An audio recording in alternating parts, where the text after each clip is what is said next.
तो गाइस आज का जो हमारा टॉपिक है वो है सर्कुलर फ्लो ऑफ इनकम। हाँ, आपने एकदम सही सुना। आज हम लोग सर्कुलर फ्लो ऑफ इनकम के बारे में एक रिकॉर्डेड मतलब कैप्सूल रिकॉर्डिंग करेंगे, जिससे आप सर्कुलर फ्लो ऑफ इनकम का पूरा जो ज्ञान है उसको अपने दिमाग में समेट पाओगे। ठीक है, तो सर्कुलर फ्लो ऑफ इनकम का ज्ञान शुरू करने से पहले सबसे पहली चीज जो आपको समझ में आनी चाहिए कि भैया कुछ बेस सेट कर लेते हैं। सबसे पहले फैक्टर्स ऑफ प्रोडक्शन क्या होता है। फैक्टर्स ऑफ प्रोडक्शन का मतलब क्या होता है भैया? चार होते हैं factors of production. Factors of production का मतलब किसी भी चीज को प्रोड्यूस करने में कौन कौन से यंत्रों का प्रयोग किया जाता है। जैसे for example factors of production standard वे में चार ही होते हैं: लैंड, लेबर, कैपिटल और एंटरप्रेन्योर। ठीक है, इन चारों को मिला के बनते हैं फैक्टर्स ऑफ प्रोडक्शन, जिनको आप साथ में बुलाते हो FOP। ये चारों को मिला के बनते हैं factors of production: land, labour, capital और एंटरप्रेन्योर। अगर ये चार मिल जाएं, ठीक है, तभी एक प्रोडक्ट या सर्विस का मैन्युफैक्चर हो पाता है। उसके बाद आते हैं इकोनॉमिक एजेंट्स। सर चार होते हैं आपके इकोनॉमिक एजेंट्स भी, ध्यान से सुनिएगा। There are 4 types of economic agent. एक होते हैं हाउस होल्ड, एक होते हैं फर्म, एक होती है गवर्नमेंट और एक होती है एक्सटर्नल सेक्टर। तो जब मैंने बोला चार फैक्टर्स ऑफ प्रोडक्शन, तो एक होता है हाउस होल्ड, एक होता है फर्म, एक होता है गवर्नमेंट, एक होता है एक्सटर्नल सेक्टर। भैया हाउस होल्ड वो होता है जो फैक्टर्स ऑफ प्रोडक्शन, यही फैक्टर्स ऑफ प्रोडक्शन का प्रोवाइडर होता है। ये फैक्टर्स ऑफ प्रोडक्शन को वो ला के देता है। इस फैक्टर्स ऑफ प्रोडक्शन का वो प्रोवाइडर होता है, प्रोवाइडर। ये फैक्टर्स ऑफ प्रोडक्शन वो ला के देता है। फर्म कौन होता है? फर्म वो होता है जो इन फैक्टर्स ऑफ प्रोडक्शन को यूज करके, user of factor of production, आपको फिनिश गुड्स और सर्विसेज प्रोवाइड करके देता है। फॉर एग्जाम्पल अनअकैडमी के पॉइंट ऑफ व्यू से अगर आप देखो तो मैं हूं house hold, provider of factor of production, मैं अपना एफर्ट दे रहा हूं इस चैनल पर। फर्म होगा अनअकैडमी, जो इससे एक प्रोडक्ट बनाता है, जो है अनअकैडमी का प्लस सब्सक्रिप्शन, क्योंकि बेसिकली एक सर्विस पैकेज है जो अनअकैडमी आपको देता है। तो users of factors of production इनको बोलते हैं। उसके बाद आती है गवर्नमेंट। गवर्नमेंट कौन होती है? गवर्नमेंट मतलब हम तो प्यार से बुलाते हैं गवर्नमेंट मतलब मोदी जी, पर यहां पर गवर्नमेंट मतलब वो है जो सोसाइटी में वेलफेयर देने के लिए responsible. This is the entity which is responsible for welfare in the society. उनको हम लोग प्यार से बुलाते हैं हमारी सरकार, हमारी गवर्नमेंट। उसके बाद आता है आपका external sector. Sir external sector मतलब कौन? एक्सटर्नल सेक्टर को अलग अलग किताबों में अलग अलग नाम से दिया जाता है। जैसे किसी किसी किताब में इसको रेस्ट ऑफ द वर्ल्ड भी बुलाया जाता है। ये वो है मतलब जहां से हम लोग इंपोर्ट और एक्सपोर्ट करते हैं। एग्जैक्टली जहां से हम लोग इंपोर्ट और एक्सपोर्ट करते हैं ऑफ गुड्स एंड सर्विसेज, उसको बुलाते हैं एक्सटर्नल सेक्टर। जब हम लोग इंडिया के बाहर से इंडिया में कुछ खरीदते हैं या इंडिया से इंडिया के बाहर कुछ बेचते हैं, that is when the external sector is involve. तो अब हम लोग ने एक बेस बना लिया है जहां पे मैंने आपको बता दिया है फैक्टर्स ऑफ प्रोडक्शन क्या होते हैं और इकोनॉमिक एजेंट्स क्या होते हैं। अब आपके एग्जाम में जो है वो है सर्कुलर फ्लो ऑफ इनकम। ये दिखाता है कि कैसे पैसा इकोनॉमी के अंदर ही घूमता रहता है, फ्रॉम एक एजेंट टू दूसरा इकोनॉमिक एजेंट। पैसा कभी भी इकोनॉमी को छोड़ के बाहर नहीं जाता।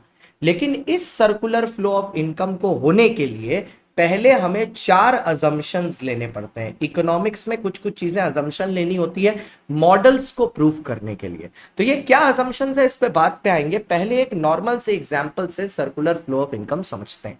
ये मैं हूं, लेट्स सपोज कि मैं 2 बच्चों को ट्यूशन सर्विसेज देता हूं। एक है मेरा बच्चा राम और दूसरा है मेरा बच्चा मनोज।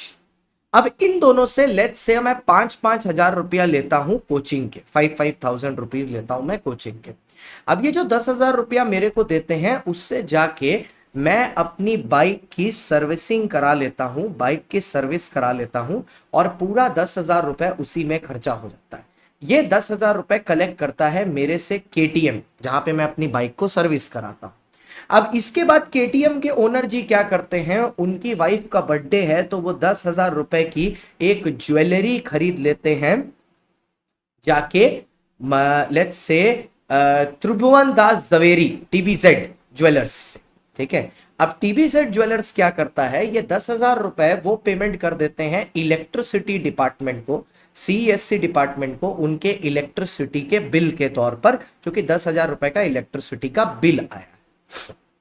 उसके बाद क्या होता है, सीएससी डिपार्टमेंट ये पैसे में से 5,000 रुपया खर्चा करता है अपने इंप्लॉइज वगैरह लोगों को स्वीट्स खरीद के देने के लिए, क्योंकि दुर्गा पूजा का बहुत ही अच्छा अभी वो चल रहा है, सीजन चल रहा है, और 5,000 रुपए के उनको खरीद के देता है गिफ्ट्स। अब जिस दुकान से ये गिफ्ट खरीदते हैं, स्वीट खरीदते हैं, उस दुकान का नाम है let's say Sandhya sweets, Sandhya sweets, ठीक है।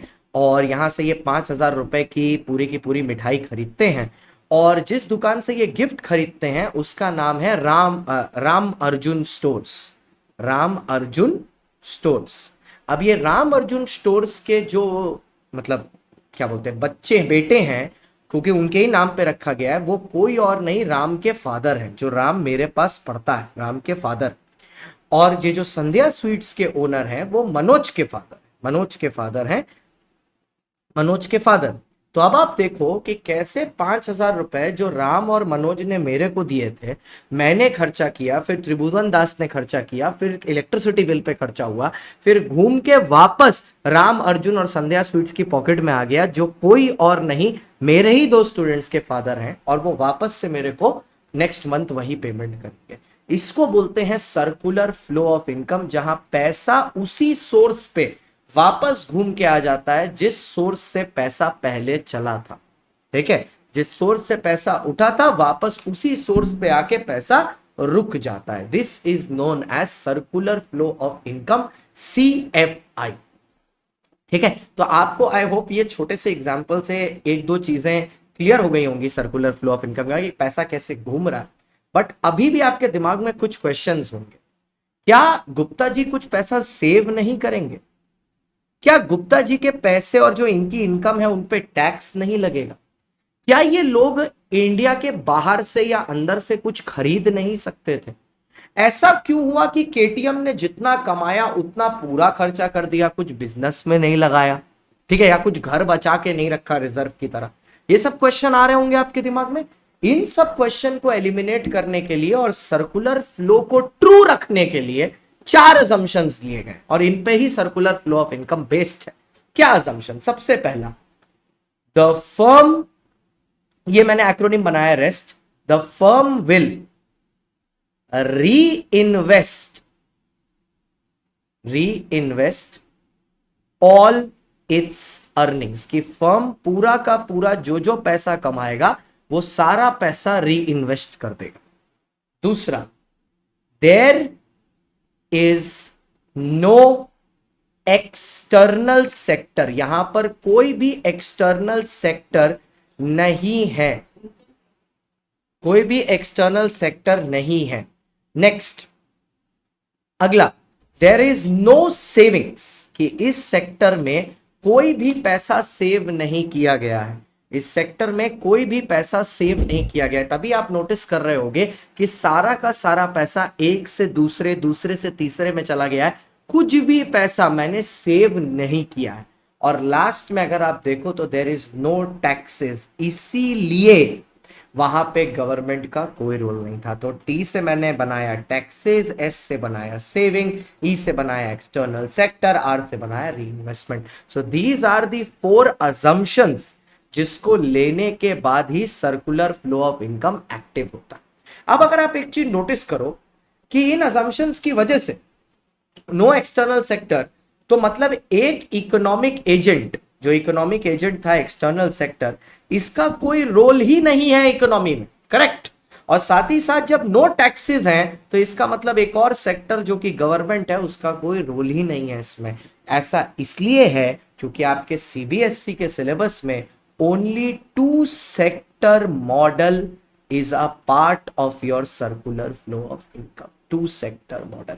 एक्चुअल में 3 भी होता है, 4 भी होता है, बट आपके सिलेबस के पॉइंट ऑफ व्यू से only two sector model is there. मतलब आपके सर्कुलर फ्लो में सिर्फ 2 प्लेयर होंगे जिनके बीच में सब कुछ घूम रहा होगा। और अगर आपने मेरे एग्जाम्पल से नोटिस किया हो तो यहां पर भी सिर्फ 2 ही प्लेयर हैं।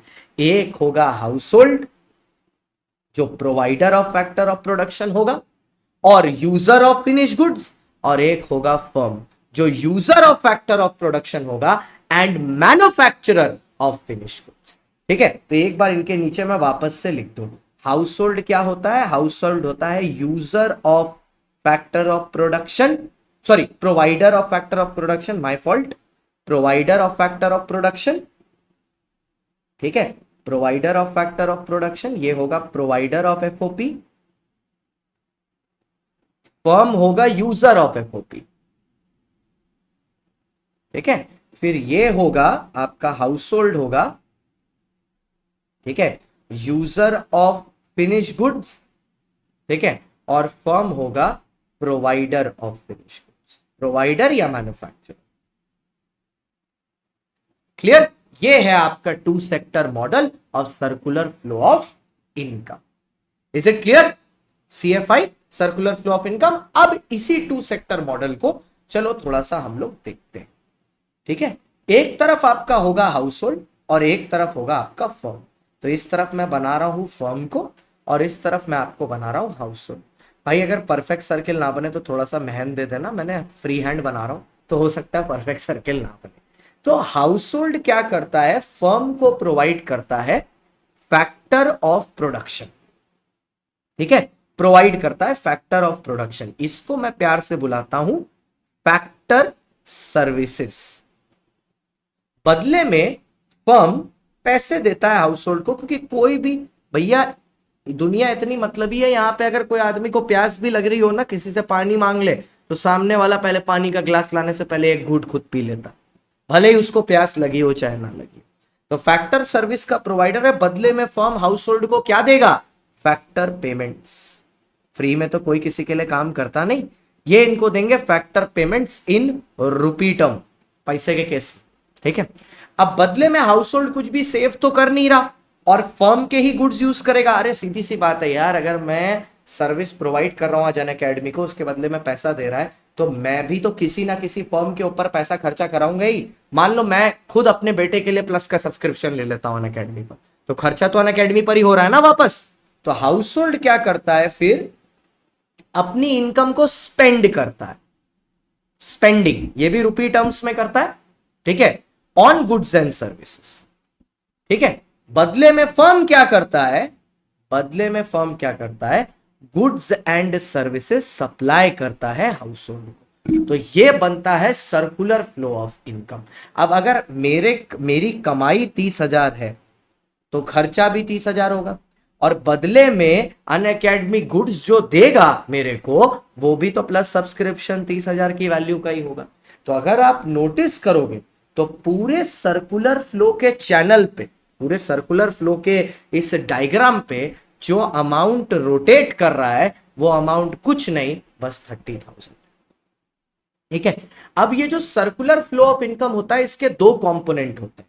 एक इसमें होता है रियल फ्लो, ठीक है, जहां पे फैक्टर पेमेंट्स, ठीक है, जहां पर फैक्टर, एक होता है रियल फ्लो जहां पर आपके फैक्टर